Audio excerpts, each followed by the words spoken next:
നീ പറയും.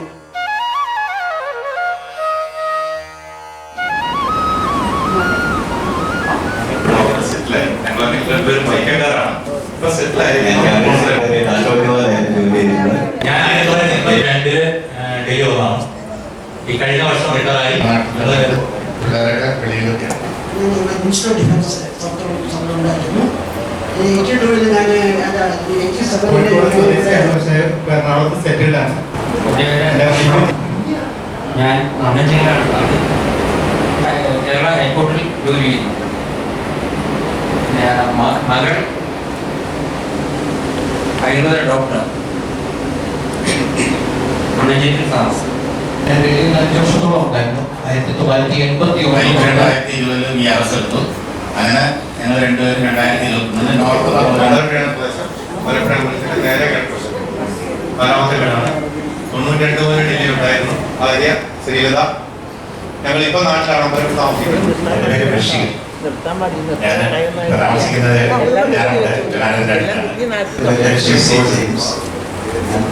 1972 മുതൽ 2021 അവസാനം വരെ ഡൽഹിയിലായിരുന്നു.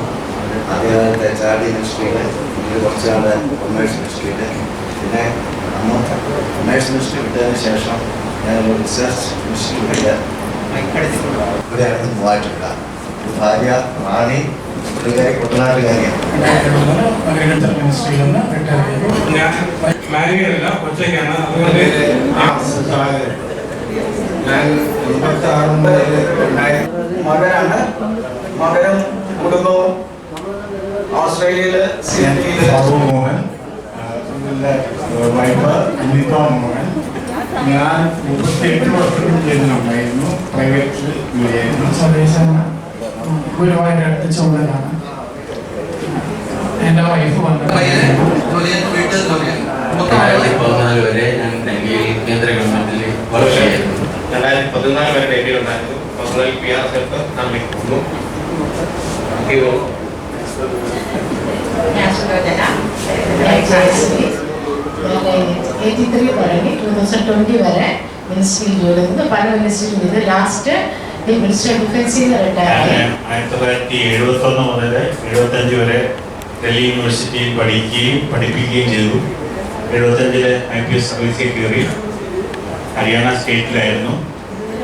അതിനിടയിൽ ഒരു 82-83 വർഷം ഡൽഹിയിൽ വർക്ക് ചെയ്തു. പ്രതിഭാഗം താമസിച്ചു. പിന്നെ 92 മുതൽ 97 വരെ വീണ്ടും എഞ്ചിനീയറിംഗ് സ്കൂളിൽ വർക്ക് ചെയ്തു. മേളഞ്ഞാലാണ് താമസിക്കുന്നത്. 2010 റിട്ടയർ ചെയ്തു. ഇപ്പോൾ ആലപ്പുഴയിൽ താമസിക്കുന്നു. മോത്തിബാഗിലെ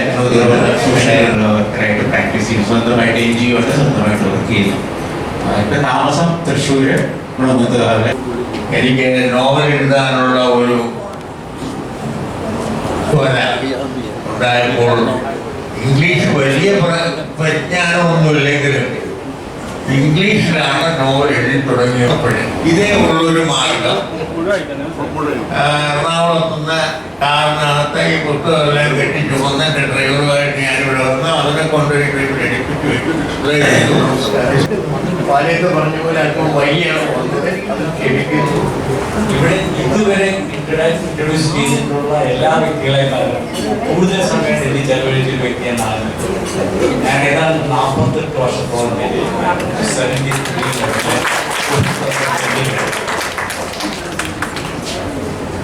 ഞാൻ ഡൽഹിയിൽ ഉണ്ടായിരുന്നപ്പോൾ കേരള ക്ലബ്ബ്, ഡൽഹി മലയാളി അസോസിയേഷൻ, കേരള മുസ്ലിം വെൽഫെയർ അസോസിയേഷൻ, ഇന്ത്യൻ കെയർ, ഇങ്ങനെയുള്ള എല്ലാ ഓർഗനൈസേഷനുകളും താല്പര്യത്തോടു കൂടി ഇവിടെ വന്നു ഇതിനെ എത്രയും മുമ്പോട്ട് കൊണ്ടുപോകാൻ മറ്റൊരു ഡൽഹി മലയാളി അസോസിയേഷൻ ആക്കാൻ ഞങ്ങൾ പഴയ DMA-കാരെല്ലാം കൂടി ഒന്ന് ശ്രമിക്കുന്നതാണ് എന്ന് ആശയം ചെയ്യുന്നു.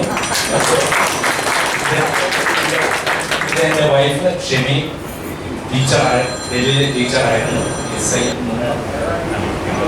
ഞാൻ എല്ലാവരും ഡൽഹി തന്നെയായിരുന്നു. ഡൽഹി തിരിച്ചു വന്നത്. നിങ്ങളെയൊക്കെ കണ്ട് നിങ്ങളുടെ മുമ്പിൽ ഇങ്ങനെ നിന്നപ്പോൾ ഞാൻ ഡൽഹിയിലാണോ എന്നൊരു സംശയം എനിക്ക് തോന്നുന്നുണ്ട്. കാരണം ഡൽഹി മലയാളി അസോസിയേഷൻ്റെ മീറ്റിങ്ങുകളിൽ സ്ഥിരം കാണാറുള്ള പല മുഖങ്ങളും ഇങ്ങനെ പുഞ്ചിരിയോടുകൂടി ഇരിക്കുന്നു. അതാണ് ഏറ്റവും വലിയ സന്തോഷം. അപ്പോൾ കൂട്ടായ്മ മുമ്പോട്ട് കൊണ്ടുപോവുക എന്നുള്ളത് നമുക്കൊക്കെ സന്തോഷം ഉണ്ടാകുന്ന ഒരു കാര്യം. എല്ലാ സഹായ സഹകരണങ്ങളും ഈ ഒരു കൂട്ടായ്മയ്ക്ക് നൽകാൻ ഞാൻ റെഡിയാണ്, ഞാൻ ഓഫർ ചെയ്യുകയാണ്, എപ്പോഴും ഞാൻ അവൈലബിൾ ആണ്. ഞാൻ എൻ്റെ വാക്ക് നിർത്തുന്നു. നന്ദി, നമസ്കാരം. പ്രണയ പുഷ്പമേ കഥ പറയൂ, നീ പറയൂ.